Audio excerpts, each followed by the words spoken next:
President William Samoei Ruto is under unresistible pressure to give hope to all areas in this country amidst the false start of Kenya Kwanza administration. But in what is seen as lack of concrete statement to give the public, he's resorted to demonizing the handshake and the BBI and has revived that as the new punching bag. Remember,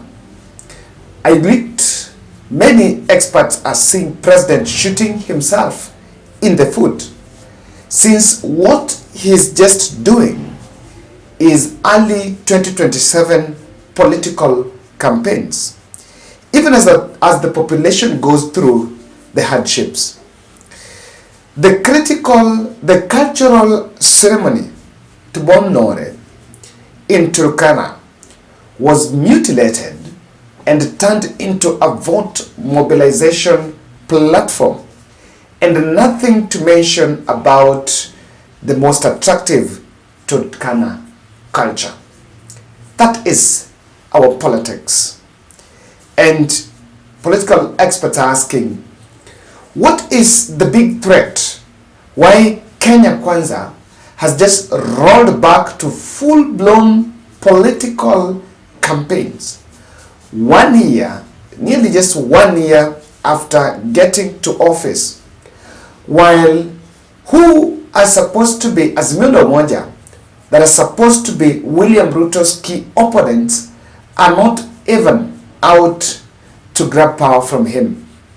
Kalonzo Musyoka, who is being touted as the man to face Ruto in 2027, has been sucked into the politics of bipartisan talks and has nothing to do with what this country has, nothing to talk about 2027. Raila Odinga has taken a backseat in a ceasefire, or rather taking a confrontational approach, but only issuing pressers. The Azimio team are not in public. But despite of inactiveness of the Azimio brigade, the president still looks insecure and has just gone back to full campaigns.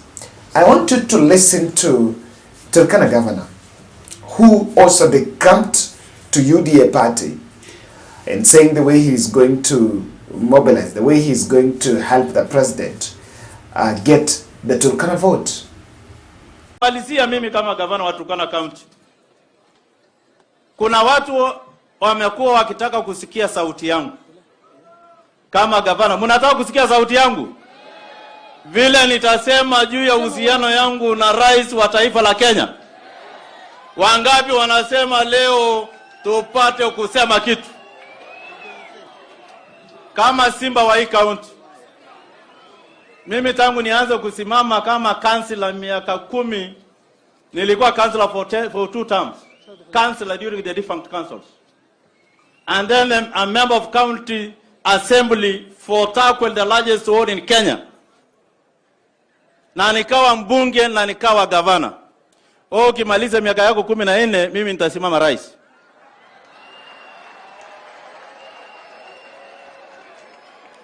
Hiyo ni sawa ama sio sawa? Mimi kama gavana wa Turkana County niliamua from the onset kwamba mimi nitachapa kazi na wewe, kwamba mimi nitasupporti agenda ya kusema na kutenda. Na mimi napigiwa kura na watu wa Turkana, sio mahali pengine. Kwa hivyo vitisho vidogo vidogo kwa viongozi, eti gavana wa Turkana sijia kwa aje anafanya na rais. Nani aliwaambia kufanya kazi na rais wa nchi ya Kenya ni crime? Nani alisema ni uhalifu? And so Ruto is clearly framing his re-election as the key agenda for the country. But this is why early campaigns is actually very disastrous to this nation at this time. I remember after 2013 general election, But then William Ruto had very good bromance with Uhuru Kenyatta, and they were united in hitting on the current Azimio leader Raila Odinga that was taking the country on early campaigns. And I remember the person that was leading that onslaught was William Ruto. Now, after 2017 general election, there's another onslaught when Uhuru Kenyatta was also getting was also annoyed by William Ruto's strategy to start early campaigns, and is believed was part of their breaking point. So, ladies and gentlemen, why do you think this early campaigns is actually disastrous? I have looked at Ruto's mission in Turkana, and he was in Nakuru after attending the pass-out parade of Kenya Forest recruits, graduates, then met also, I think, some dairy farmers, some farmers, stakeholders, then flew the very evening to Turkana and held some meetings there.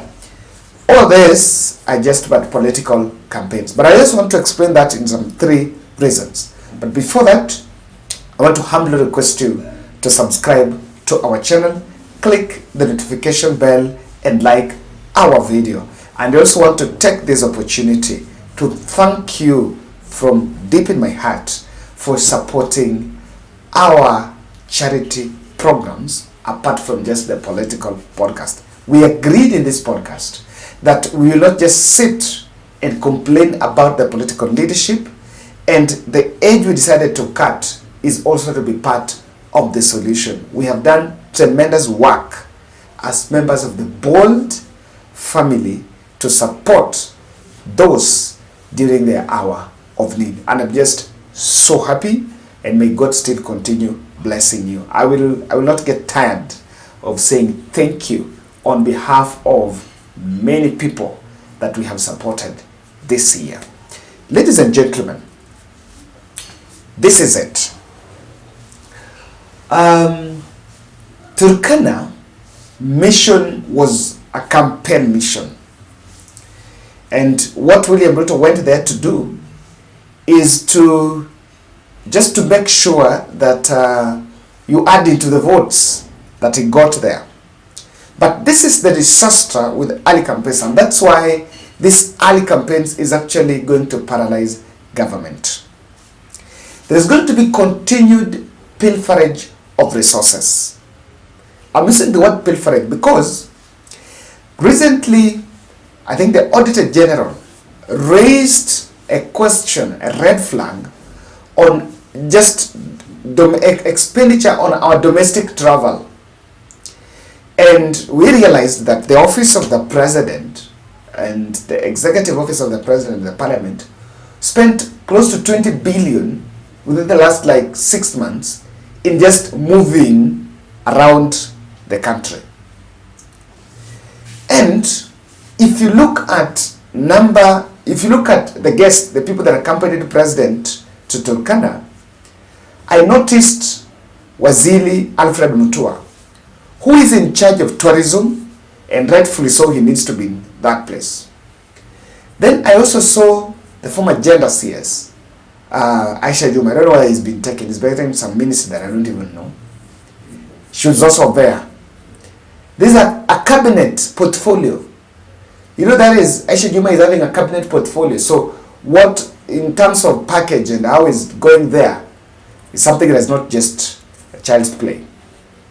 I also saw Mwirigi, the MP from Meru, and I also saw Jonathan B., the governor from Uasin Gishu. And I was like, so all that is for what? On one side, head of public service is saying we are spending a lot on foreign travels and we need to stop or reduce unnecessary travels. I saw people, quite a number of faces in Turkana, that surely have nothing to do. Because, what was the governor, the Uasin Gishu doing there? The Meru MP, and a couple of other MPs that were also accompanied the president there. There is something not adding up. Number 2, President is making stray promises off the budget lines. And when he was speaking, they were speaking about construction of a road and I think some electricity connection. Then he gave them, you'll have to give me some 15 months. 15 months is not even, we are now in 2020, we are now in 2023, October. So by October next year, will be 12 months. So if you add, that will be 2025. So imagine what Ruto is promising that Turkana audience will only fall in the 2025-2026 budget. By that time, they shall even have forgotten that President promised them something in 15 years. So, you see, until he's under pressure to make a promise, like we are still now, but we are now under pressure to make a promise. Number 3, the early campaigns are disastrous because we are polarizing the country with unnecessary antagonism. Unnecessary antagonism. The governor is shifting.